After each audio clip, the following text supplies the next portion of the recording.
आदाब नाज़रीन, आप देख रहे हैं INN चैनल में। अफशर जबीन पेश है अब तक की अहम खबरें। रियासती वजीर खजाना हरीश राव ने जिला सिद्दीपेट में KCR नगर के 216 इस्तिफादा कुनिंदगान में डबल बेडरूम मकानात के पट्टाचाट तकसीम किए। इस मौके पर वजीर हरीश राव ने बात करते हुए वाज़ेह किया कि डबल बेडरूम मकानात का इंतखाब इंतहाई शफाफ और गैर जानिबदाराना अंदाज में किया गया है। उन्होंने कहा कि मकानात हैदराबाद की गेटेड कम्युनिटी की तरह तमाम तर सहूलियात के साथ तामीर किए गए हैं। उन्होंने डबल बेडरूम्स के मकानात को साफ रखने और कचरे की निकासी का इस्तेफादा कुनिंदगान को मशवरा दिया। उन्होंने मुतनब्बह किया कि अगर हुकूमत की जानिब से दिए गए मकानात को फरोख्त करने या किराए पर दिए गए तो मुकदमात दर्ज किए जाएंगे। वजीर हरीश राव ने वाज़ेह किया कि बाकी अहले दहिंदगान को जल्द मकानात फराहम किए जाएंगे। TRS अरकान असेंबली विनय भास्कर, ई नरेंद्र और दिगर ने प्रेस कॉन्फ्रेंस को मुखातिब करते हुए सदर रियासती BJP संजय की जानिब से वरंगल के दौरे के मौके पर वजीर आला K चंद्रशेखर राव पर लगाए गए इल्जामात को मुस्तरद करते हुए B संजय को इंतबाह देते हुए कहा कि वो अपनी जबान को लगाम दे और झूठे इल्जामात लगाने से गुरेज करें। TRS कायदीन ने कहा कि BJP मजहबी जज्बात भड़काते हुए वोट हासिल करने की कोशिश करती है और इन इंतखाबात के मौके पर भगवान याद आते हैं। इन कायदीन ने कहा कि तेलंगाना में किए जाने वाले तरक्याती इकदाम और फलाही स्कीमात की कई एक मरकजी वज़रा ने सताइश की है, लेकिन ये B संजय को नजर नहीं आता।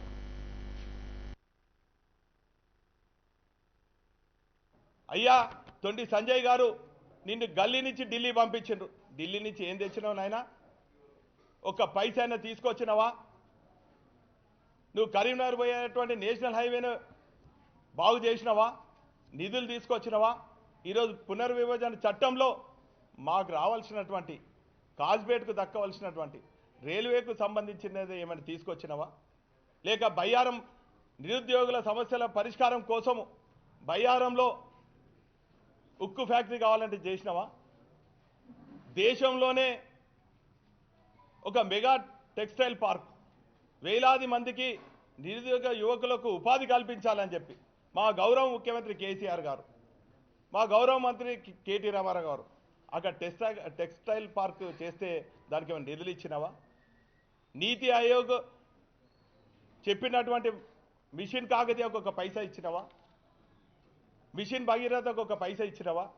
ప్రపంచంలో అతిపెద్ద ప్రాజెక్ట్ అయినట్టు కాళేశ్వరంకి ఏమైనా చేసినావా? దాన్ని ఏమైనా జాతీయ హోదాకి ఏమైనా ప్రకటించినవా? ఎందుకు ఈ చిల్లర మాటలు మాట్లాడుతున్నావు? ఈ వరంగల్ గడ్డ నుంచి మేము హెచ్చరిస్తున్నాం. మా ఉద్యమ నాయకుడు, మా ప్రియతమ నేత కేసీఆర్ పైన పిచ్చి పిచ్చి మాటలు మాట్లాడినావో ఇది ఓరుగాళ్ళు కాదు, పోరుగాళ్ళు బిడ్డ. బీజేపీ నాయకులారా ఖబర్దార్ అని కూడా ఈ సందర్భంగా తెలియజేస్తున్నాను. నీకు ఎన్నికలు వస్తే చార్మినార్ గుర్తొస్తుంది, జామా మసీద్ గుర్తొస్తుంది, కాళీమాత గుడి గుర్తొస్తుంది, ఇక్కడికి వచ్చి భద్రకాళి గుర్తొస్తుంది, ఇక్కడ వచ్చి మండి బజార్ గుర్తొస్తుంది. నువ్వు ఎక్కడ పడినావు? ఈ వరదలు వచ్చినప్పుడు కరోనా కష్టకాలంలో ఎక్కడున్నావు? ఈరోజు కేంద్రం నుంచి ఏమైనా ఇచ్చినవా? మా ముఖ్యమంత్రి గారు వలస కూలీలకు కూడా आंध्र प्रदेश के तिरुपति में मुनक़िद की गई पुलिस ड्यूटी मेट प्रोग्राम में AP DGP गौतम स्वांग ने मेहमान ख़ुसूसी की हैसियत से शिरकत करते हुए खातून पुलिस का हौसला बढ़ाया। इस मौके पर DSP प्रशांति और इनके वालिद CI श्याम सुंदर से मुलाकात करते हुए इन DSP के ओहदे पर फायज इनकी बेटी प्रशांति की सताइश की और इनके वालिद श्याम सुंदर को मुबारकबाद पेश की।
ఒక కార్యక్రమం మనం జరుపుకున్నాం. 6th జనవరి ఈ రోజు ఉమెన్ సేఫ్టీ గురించి ఒక సింపోజియాన్ని మనం కండక్ట్ చేస్తున్నాం. రాష్ట్ర పోలీసు శాఖ దేశంలోనే అగ్రగామిగా నిలబెట్టాలన్నటువంటి మన ఏపీ పోలీస్ దానికి నిదర్శనం మన కండక్ట్ చేసుకుంటున్నాం. వివిధ రకాలైనటువంటి senior Congress leader V Hanumantha Rao ने तनकीद करते हुए कहा कि वजीर आजम नरेंद्र मोदी का बर्ताव ऐसा है जैसा कि हुब्बुल वतनी का मतलब बीजेपी। हनुमंत राव ने सवाल किया कि कौमी परचम बनने हुए सैकड़ों साल गुजर चुके हैं, ताहम अब तक 7 साला तकरीबात क्यों नहीं मनाई जाती। उन्होंने कहा कि कौमी तराना और कौमी परचम की 7 साला क्यों तकरीबात क्यों नहीं मनाई जाती। उन्होंने नायब सदर वेंकैया नायडू से पार्लियामेंट में बंगाली वेंकैया की तस्वीर लगाने की वजीर आजम से अपील करने पर जोर दिया। उन्होंने कहा कि वजीर आजम मोदी कौमी परचम और कौमी तराने की 7 साला तकरीबात का इनेकाद करके मुल्क से अपनी अकीदत का सबूत दें। में बराबर ये नेशनल फ्लैग और नेशनल एंथम का गांव-गांव में प्रचार करना चाहिए। रविंद्रनाथ टैगोर ने नेशनल सॉन्ग लिखा उनके बारे में, और साथ ही साथ पिंगल वेंकैया जो पंडित देशपिता महात्मा गांधी के सामने ये एआईसीसी प्लीनरी सेशन में विजयवाड़ा में इसका आविष्कार हुआ। तो मैं बोल रहा हूं आने वाले दिनों में इसका भी सेंटरी सेलिब्रेशन होना चाहिए, जैसे पीवी नरसिम्हा राव का हुआ फ्लैग का और नेशनल एंथम का। और मेरा रिक्वेस्ट है नरेंद्र मोदी ये काम करिए और इससे लोगों का देशभक्ति बढ़ेगा, नेशनल इंटरेस्ट पैदा होगा। खाली हिंदू हिंदू बोल के नहीं चलता, नेशनल फ्लैगों का और जाति गीत का भी सेंटरी सेलिब्रेशन करना है। मैं जो कपड़ा तैयार हुआ उस जमाने में आजमजाई मिल में पिंगल वेंकैया साहब वो कपड़ा लेकर आके उनका जो गांव था ये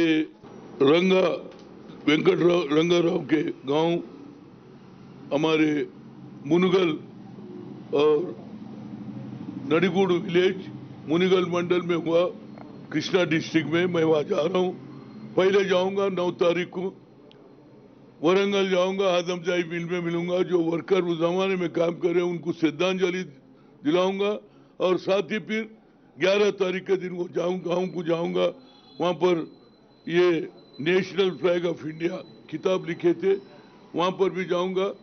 और 26 तारीख के दिन 26 जनवरी के दिन वहां जाके वो गांव में झंडा चढ़ाऊंगा। ये मेरा है, ताकि हर आदमी जो देशभक्ति है, सबसे मेरी गुजारिश है, ऑल पार्टी वालों से मेरी रिक्वेस्ट है, केंद्र में भी आज अल्लूरी सीताराम राजू का कोई अंदर कोई उनका स्टैचू नहीं है, पिंगल वेंकैया को भी रेस्पेक्ट देना है और नेशनल फ्लैग को रेस्पेक्ट करना उनका।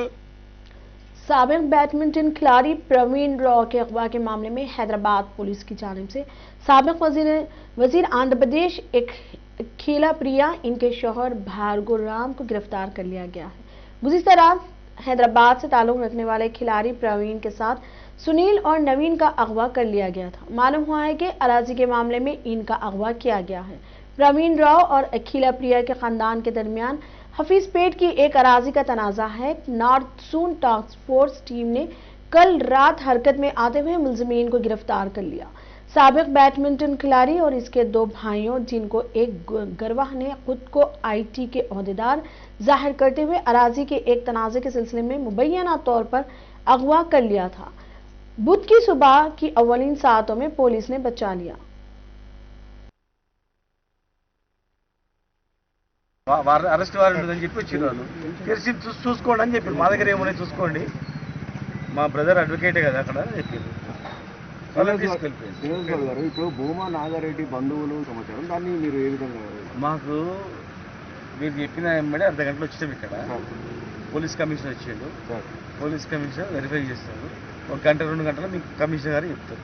హైదరాబాద్ వదిలిపెట్టి ఎవరు ఓనికి ఉండదు, ఇమ్మీడియట్గా పట్టుకుంటారు. ఇమీడియట్ పట్టుకొని పూర్తి వివరం చేస్తాయి. మాకు మా మిత్రుడు మా ప్రతాప్ కుమార్ గారు మీరు నాకు చాలా దగ్గర మిత్రుడు, ఒక 35 సంవత్సరాల నుంచి ఫ్రెండు. నా కాన్స్టిట్యున్సీ మా కాన్స్టిట్యున్సీలో కూడా మాకు చాలా ఆత్మీయుడు. అలాంటి ల్యాండ్లో మేము క్లెయిమ్ చేస్తున్నాం, వాళ్ళ పార్ట్నర్ల దగ్గర ఉన్నది కాదు. ఇప్పుడు నేను ఫర్ ఎగ్జాంపుల్ మేము కొన్నాం, ఎగ్జాంపుల్ నేను ఇంక ఇద్దరు ఉన్నారు అనుకోండి, దాంట్లో నాది కూడా షేర్ ఉందని మీరు అనుకుంటున్నారు. ఎట్లా అనుకుంటున్నారు? మీ తరఫున ఆయన ఇన్వెస్ట్మెంట్ పెట్టిండు, మీరు ఆయనకి. पड़ोसी रियासत आंध्र प्रदेश के विशाखापट्टनम में वाक़ फार्मासिटी में आतिशबाजी का वाक़या पेश आया है। बताया जा रहा है कि 4 शुंबे के रोज फार्मासिटी के जेपीआर लैब में अचानक आग लगने की वजह से बड़े पैमाने पर आग और धुआं फैल गया। इत्तला मिलते ही फायर फाइटर्स मौके पर पहुंच गए और आग पर काबू पा लिया गया। आग में 3 केमिकल से भरे ड्रम जल गए। हुक्काम ने बताया कि मजमूई तौर पर 3 धमाके हुए और इस धमाके की वजूहात का अभी तक पता नहीं चल सका। ये इंकशाफ हुआ है कि हादसे के वक्त फार्मा कंपनी में 20 कारकुन मौजूद थे, ताहम कोई जानी नुकसान की इत्तला नहीं है। जिला सिद्दीपेट में ट्रैफिक पुलिस की लापरवाही का मामला सामने आया है। पुलिस ने ट्रैफिक कानून पर अमल न करने पर एक कार पर 1035 रुपए जुर्माना आयद किया, जबकि जुर्माने की रसीद को मोटरसाइकिल वाले को भेज दिया। और इतना ही नहीं, ट्रैफिक पुलिस ने जिला सिद्दीपेट के नारायण खेड़ मंडल से ताल्लुक रखने वाले एक नौजवान प्रशांत के सेल को फाइन भरने के लिए इसके फोन पर एक मैसेज भेजा और इससे जुर्माने की अदायगी के लिए कहा, जिस पर कार की तस्वीर के साथ फाइन की रसीद को देखकर प्रशांत चौंक गया और ट्रैफिक पुलिस को इस बात की इत्तला दी। कार और 2 व्हीलर के नंबर प्लेट्स में हुई गलती की वजह से मोटरसाइकिल के ओनर प्रशांत को फाइन की रसीद भेज दी थी। ट्रैफिक पुलिस की इस लापरवाही से इस वाक़े की मजम्मत की जा रही है। साल 2020 को एक ऐसे मनहूस साल के तौर पर याद किया जाएगा क्योंकि उस साल पूरी दुनिया में कोरोना का कहर जारी रहा और अभी भी इसका असर दुनिया में बाकी है। कोरोना से लाखों की तादाद में जानें ज़ाये हो गई। बेशतर ममालिक को माली बहरान का सामना रहा, इनमें हिंदुस्तान भी शामिल है। इसके बाद कोरोना की नई शक्ल सामने आई, जिससे जान का खतरा मजीद बढ़ गया है। इस वबा के कहर से अभी भरे भी नहीं थे कि मुल्क की कई रियासतों में बर्ड फ्लू नामी बीमारी सामने आई है। सबसे पहले ये मर्ज केरला में सामने आया था, जहां पर अचानक एक साथ कई कौवों की मौत वाक़ हो गई थी, जिसके बाद केरला हुकूमत ने मुर्दा कौवों की तशखीस के बाद बर्ड फ्लू का पता चलाया था, जिसके बाद मरकजी हुकूमत ने रियासतों और मरकजी इंतजाम इलाकों को हिदायत दी है कि वो बर्ड फ्लू की वबा को फैलने से रोकने के लिए फौरी तौर पर मुमकिन इक़दाम करें। हिमाचल प्रदेश, राजस्थान, केरला और कुछ दिगर रियासतों में बड़ी तादाद में परिंदों के मरने के तनाज़ीर में यह कदम उठाया गया है। मरकज ने इस बीमारी के इंसानों और दिगर पालतू जानवरों और परिंदों में फैलने के इम्कान के सिलसिले में खबरदार भी किया है। चीफ सेक्रेटरीज को रवाना करदा एक नोट में वजारत माहौलियात ने रियासतों और मरकज के जेर इंतजाम इलाकों से कहा है कि वो बीमारी की किसी भी अलामत का पता लगाने के लिए परिंदों पर नजर रखने और निगरानी के काम में तेजी लाएं।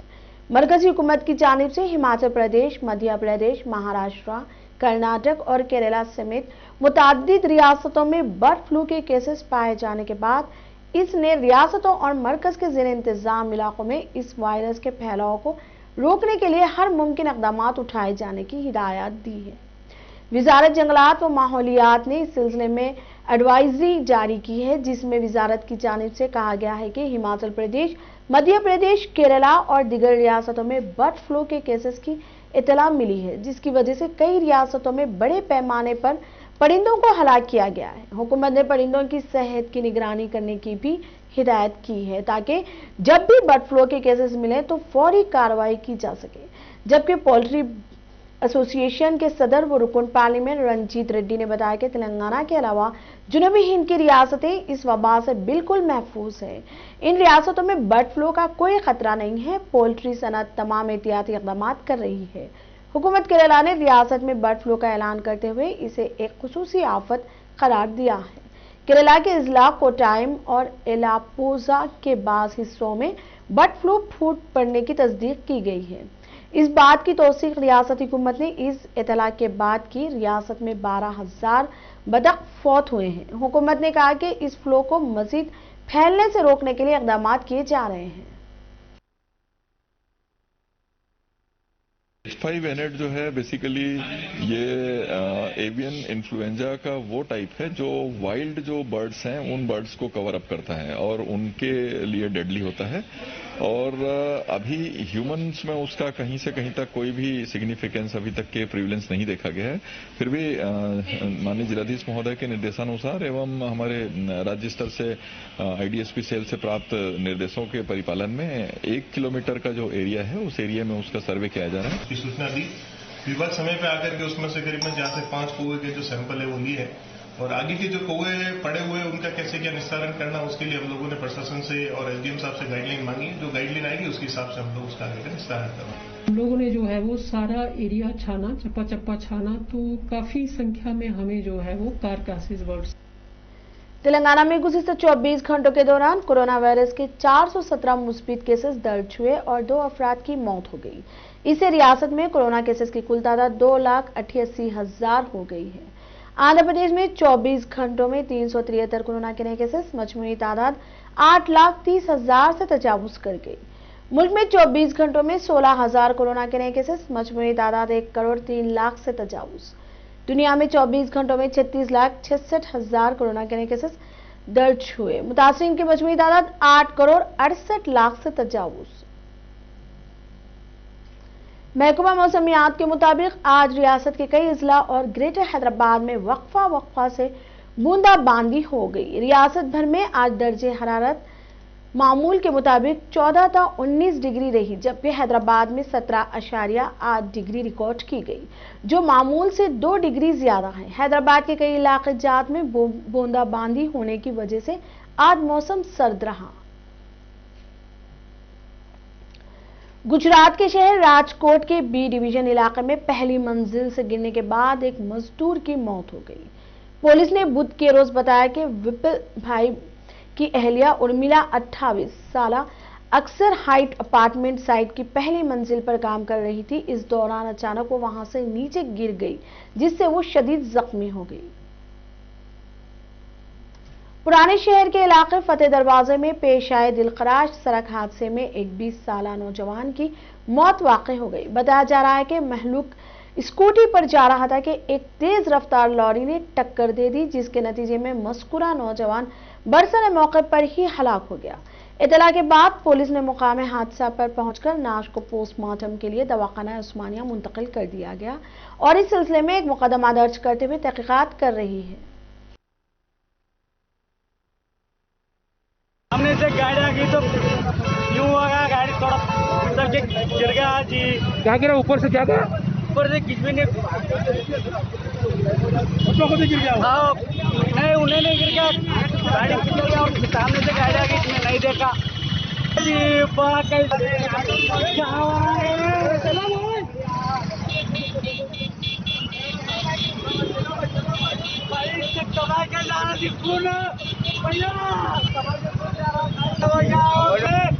भैया बचाओ जी, मेरा भाई है। सुप्रीम कोर्ट ने शादी के लिए तब्दीली मजहब लव जिहाद के खिलाफ उत्तर प्रदेश और उत्तराखंड के कानूनों की कानूनी हैसियत को चैलेंज देने वाली अर्जियों पर दोनों रियासती हुकूमतों से बुध को जवाब तलब किया। Chief justice Sharad Arvind Bobde, justice V Rama Subramanian और जस्टिस AS बोपन्ना की बेंच ने विशाल ठाकरे और दिगर और समाजी कारकुनान के गैर सरकारी तंजीम Citizens for Justice and Peace की अर्जियों की समाअत के दौरान उत्तर प्रदेश और उत्तराखंड की हुकूमतों को नोटिस जारी किए। अदालत ने हालांकि मुतालिका कानून के इन इल्तजामात पर रोक लगाने से इनकार कर दिया, जिसके तहत शादी के लिए तब्दीली मजहब की पहले से इजाजत को लाजमी बनाया गया है।